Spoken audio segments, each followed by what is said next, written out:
Muy buenos días, bienvenidos a la hora de invertir. Hoy me acompaña mi amigo Carlos Quesada, con quien comparto además un grupo muy interesante de la Escuela de Estilo de Vida. Y hoy justamente vamos a compartir con ustedes algo de la temática de su nuevo artículo para el blog de yoinviertoenti.com que habla sobre la nutrición y la epigenética. Hola Carlitos, como siempre un placer. Muy buenos días, Santi. Igualmente, el placer es mío. Bueno, Carlitos, cuéntanos, ¿qué te interesó para hablar del tema de la nutrición y la epigenética?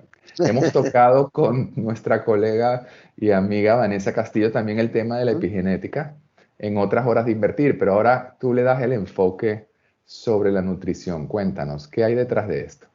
Bueno, pues efectivamente, como Vanessa ya ha introducido, es un tema fundamental, es un tema que además está abriendo muchas vías, que está haciendo avanzar la ciencia biológica mucho, el tema de la epigenética, ¿verdad? Y yo creo que tiene también, Santi, implicaciones muy profundas, ¿no? Habíamos tendido a ver los genes como una especie de libro inamovible que nos iba a marcar lo que éramos, y luego aparece todo esto de la epigenética, ¿verdad? Que nos viene a decir, no, no es así. Todo lo que sucede a tu alrededor, cómo vives las cosas, lo que haces, está influyendo en tus genes, está modificándolo. Y claro, evidentemente, una de las actividades más recurrentes y más importantes en términos físicos, ¿verdad?, que hacemos a lo largo del día es el comer, la nutrición. Es una cosa que hacemos por lo menos 3 veces al día, que toma un montón de energía y de recursos de nuestro cuerpo y que evidentemente tiene un impacto enorme en nosotros. Pero fíjate que de alguna manera para la mayoría de los que están oyendo esta o viendo esta hora de invertir, les invito de verdad a que pasen por el blog de yoinviertoenti.com, no solamente para que lean los artículos de Carlos Quesada, sino también de todos los colegas que están de la Escuela de Estilo de Vida, porque van a entender muchas de las cosas que aquí hemos empezado a hablar, porque hoy en día, como bien dice Carlos, el tema de la epigenética está tomando cada día más protagonismo, sobre todo cuando parece, como ya se ha descubierto, que en efecto el ambiente, lo que comemos, las emociones, de alguna manera entonces cambian, modifican, pero realmente, como dice la doctora Vanessa Castillo, realmente no están cambiando, sino que están activando y desactivando genes y que definitivamente eso hace que, bueno, entre otras cosas, nuestro estilo de vida cambie radicalmente y el de nuestra descendencia, por supuesto. Efectivamente, Santi. Bueno, cuando buceas un poco en el mundo de los estudios sobre epigenética, etcétera, a veces encuentras cosas muy arduas, de mucha biología molecular, ¿verdad? Las histonas, la metilación, etcétera. Pero con el apartado del ámbito de la nutrición, sí que se ha empezado a relacionar de una manera un poco más amplia, ¿verdad?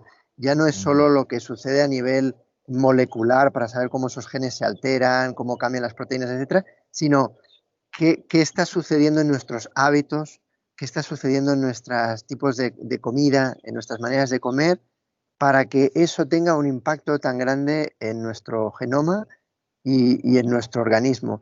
Entonces, por ahí también me interesó, Santi, porque la nutrición ha avanzado en esa dirección, especialmente pues, campos como la psiconeuroinmunología, que es un campo dentro de ello, y me parece fascinante, ¿no?, el hecho de darnos cuenta de que lo que comemos no solo evidentemente nos afecte pues, en un nivel de encontrarnos mejor o tener más peso o menos, sino está cambiando todas las instrucciones, el libro básico del cuerpo, ¿no? Esos genes, esa actividad genética, que como bien dice Vanessa, activa o desactiva en función de qué tipo de alimentos estamos tomando. Sí, y es que de alguna manera tocaste algo bien interesante, que estoy seguro que la mayoría le resonó. Siempre nos han dicho que, bueno, que alimentarse, bueno, hay diferentes protocolos, que si lo mejor es el desayuno, que si no comer en la cena, que si comer 3 veces al día, que si comer cinco, que si comer seis, que si comer uno, que si el ayuno intermitente, todos son protocolos, ¿verdad?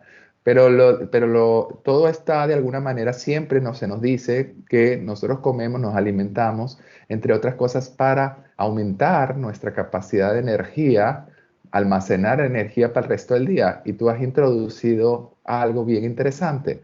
Invertimos muchísima energía al comer. Esto es una paradoja maravillosa, Santi, que nos brinda el mundo de la nutrición. Es decir, a veces estamos comiendo para energetizarnos y nos estamos desenergetizando de la manera como estamos comiendo. Entonces, esto es un sinsentido. O sea, tú estás echando gasolina por un lado al coche y por el otro le estás generando un agujero para que vaya goteando gasolina. En este sentido es fundamental, es crucial alimentarnos de cosas que realmente nos energetizan, nos nutran, nos den, nos aporten y no nos resten. Esto es todo un arte que hay que aprender y que evidentemente también hace que los genes se comporten de una forma o de otra, ¿no? En ese sentido, Santi, los protocolos, como tú bien dices, pueden ser muy diversos, muy variados, pero hay una cosa a la que ya hemos llegado con el aval de los estudios científicos y es que los 3 primeros años de vida son fundamentales para marcar cómo vas a poder aprovechar esa energía o cómo vas a poder perderla comiendo. Sí, de hecho, en tu artículo tú tienes un apartado muy importante de él sobre el tema de esos 3 primeros años. Cuéntanos la importancia que tienen no solamente desde que nacemos, sino desde esos 9 meses antes como embriones. Efectivamente, esto es apasionante. Entre los 3 y los 6 primeros años de vida son fundamentales para nosotros porque se está formando lo que se llama la flora bacteriana, es decir, todas esas tribus de bacterias que viven en nuestro organismo, que conviven con nosotros y que nos ayudan en gran medida a poder utilizar el alimento para nuestro favor, para nuestro beneficio. Se ha visto por los estudios que esos primeros años son fundamentales, que los niños que se alimentan, por ejemplo, de comida refinada, de fast food, tienen una flora intestinal mucho más pobre, mucho menos diversificada. Eso luego acaba dando muchos problemas en la edad adulta de salud, pero luego incluso se está ya relacionando lo que la mamá ha comido y cómo la mamá tiene la flora intestinal y cómo eso impacta en nosotros. Es decir, la mamá no solo nos hace, dijéramos, de caparazón, ¿verdad?, para protegernos ahí durante nos estamos desarrollando esos 9 meses, sino que nos está dando una información vital a partir de cómo ella come, e incluso de cómo ella siente. Claro, porque tú relacionas también las emociones, pero bueno, como estamos empezando por la parte de los alimentos, para no meterle más información que puede confundir, el tema entonces, el cómo de alguna manera el vientre alimenta al feto durante esos primeros 9 meses y a partir de que salimos de ese vientre, pues también nos empiezan a alimentar, porque obviamente entonces estos primeros 6 años prácticamente los niños pueden ser, digamos, casi 100% dirigida su alimentación. Casi 100% porque, bueno, ya después empiezan a ser un poquito más rebeldes y, bueno, empiezan a decir que no o que sí a ciertas cosas. Entonces de alguna manera, cuéntanos, ¿dónde está realmente el entendimiento de que necesitamos todos como información de qué son esos alimentos que Mm, deberíamos evitar, por ejemplo, en ujú. esos 6 primeros años? Bueno, se parecen realmente bastante a los alimentos que un adulto debe evitar. Son Ujú. todos los alimentos que al final son casi antinutritivos, ¿verdad? Son alimentos de esos que hablábamos, Santi, que en vez de darte energía te la están quitando. Por ejemplo, los azúcares blancos, azúcares refinados, por ejemplo, las harinas refinadas, los alimentos superprocesados, los alimentos con gran cantidad de conservantes, de colorantes.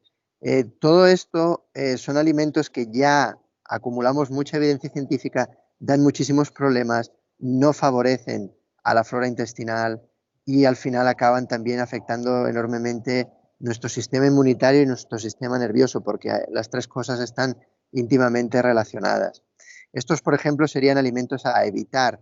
Luego, por ejemplo, tenemos los alimentos precisamente a favorecer, que son los Ujú. que a veces cuestan peleas a tantos papás y mamás del mundo para introducir, como puedan ser las verduras, como pueda ser la fruta, como pueda ser algún tipo de grano, de cereal, especialmente con muy poca carga de gluten. Este tipo de alimentos lo que van es precisamente a ayudar, las cosas con fibra también, para que esa flora bacteriana crezca variada, crezca fuerte, crezca bien comunicada con nuestro sistema nervioso y nuestro sistema inmunitario y nos permita tener una base sólida luego como adultos para digerir bien, integrar bien la comida. Ahora, para poder linkear, para poder entonces unir el tema de la nutrición con el tema, perdón, de la epigenética, de alguna manera entonces esa alimentación esos primeros 6 años, ¿verdad? Que ya bien relacionaste importante para el sistema inmunitario y nervioso, digestivo de ese adulto, que en ese momento es niño, ¿verdad? Pero ahora, ¿cómo vinculamos entonces eso? Que esa forma de comer está de alguna manera activando genes que no le convienen al niño que será adulto o por el contrario está desactivando potenciales genes, ¿no? Mm. Sí, cuando pensamos en genes, muchas veces, Santi, pues pensamos en el color de los ojos o el color del pelo, ¿verdad? Esto es una parte de la genética que tiene que ver con la herencia y que tiene que ver con cambios que a veces se producen de una manera mucho más gradual.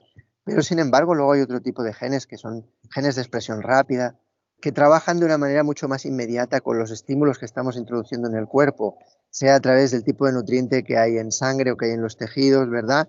Entonces, todo este tipo de parte de la genética es muy susceptible.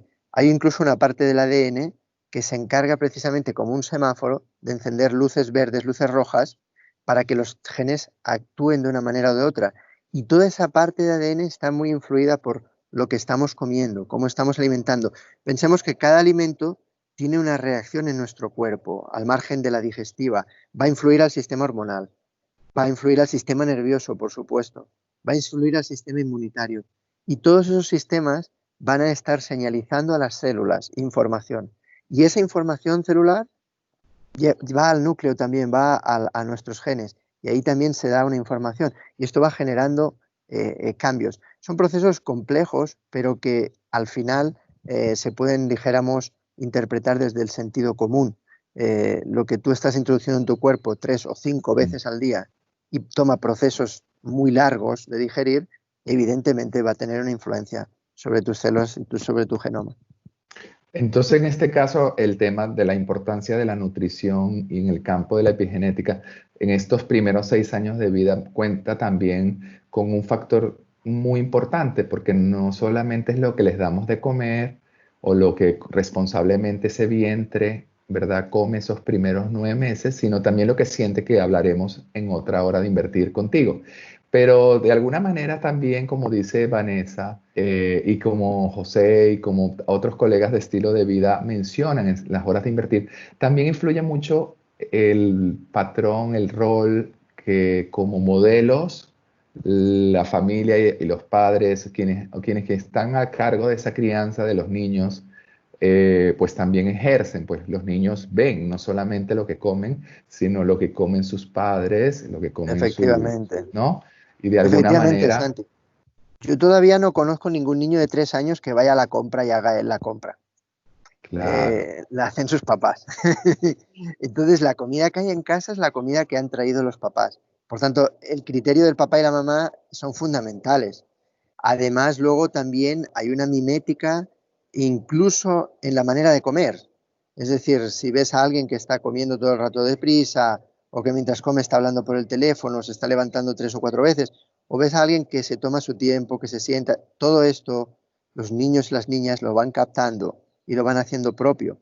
Y tiene una influencia muy grande en la manera de comer. No es lo mismo masticar bien que masticar poco, no es lo mismo beber mucho que beber poco durante las comidas, etcétera. y es bueno beber poco o beber mucho, ya que tocaste eso.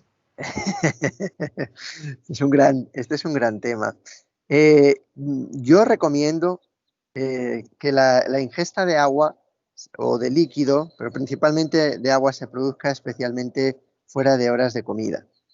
Eh, el líquido, aunque parezca que es mucho, bueno, que no tiene evidentemente la densidad de lo sólido, pero influye en los procesos digestivos y es interesante, a menos que tengas mucha sed, que diferencies un poco en los momentos de ingresar líquido en el cuerpo, que sean horas que no estén relacionadas con el momento en que estás comiendo. No, qué interesante. Sí, bueno, en efecto, yo hace tiempo también incorporé mi como rutina o hábito, ¿verdad? No ingerir agua una hora antes de almorzar y volver a ingerir agua una hora después. Por lo menos mis hijos lo ven así. Pero bueno, ellos mientras tanto toman agua en la mitad. Ahora bien, pero qué interesante, Carlos. De alguna manera, en la próxima hora de invertir contigo, ¿verdad? Me gustaría entonces que ahondáramos un poquito más el tema de la nutrición y en el campo de la epigenética, sobre todo, esa relación, por ejemplo, que tú adviertes que, por ejemplo, en lo que comemos, ha de tener en el impacto, por ejemplo, en nuestro aparato nervioso, digestivo, inmunológico.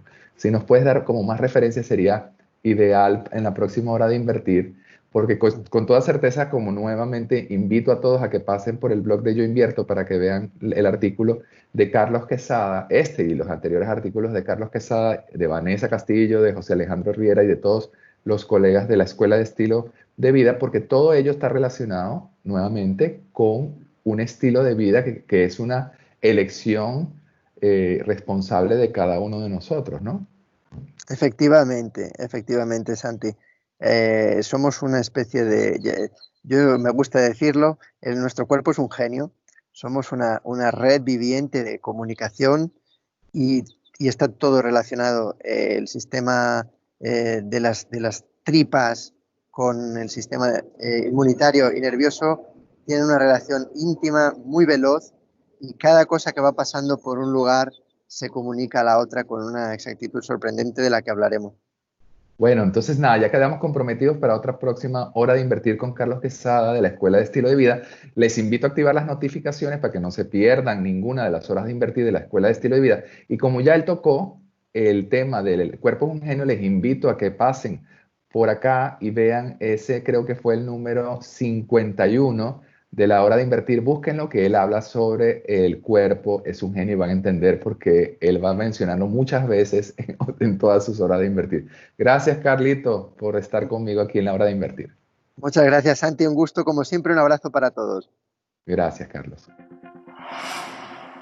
Hola, me alegro de verte por aquí. Te invito a que comentes o le escribas directamente a tu instructor cualquier idea que tengas sobre la hora de invertir que acabas de ver.